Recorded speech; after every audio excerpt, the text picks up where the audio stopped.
Day 3 natin ngayon dito sa Bounty Fresh o Prime Vibe sa Butuan City. Ano po, so magtimpla ulit tayo for application mamayang gabi hanggang bukas. Kailangan madurog siyang mabuti bago malagyan ng tubig.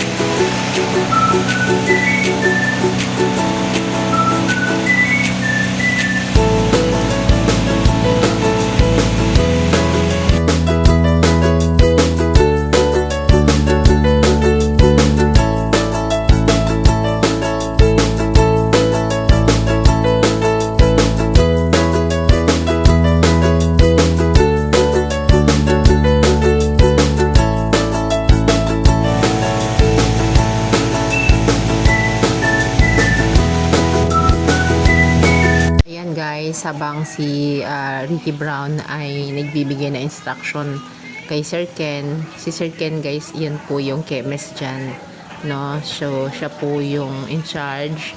So, ayan, habang nagbibigay si Coach Ricky ng instruction ay wala nang amoy dun sa area. Hindi na natin nararanasan ng masangsang na amoy. At kailangan na lang namin mag-request pa ng sprayer so that lahat ng sulok ay ma-sprayhan or ma-disinfect gamit ang ating organic wool harvest microbial inoculant. Sa lahat ng interested, message lang kayo. We have the money back guarantee. So, yan po ay Tatak Ricky Brown, Victory Global, tunay na maaasahan.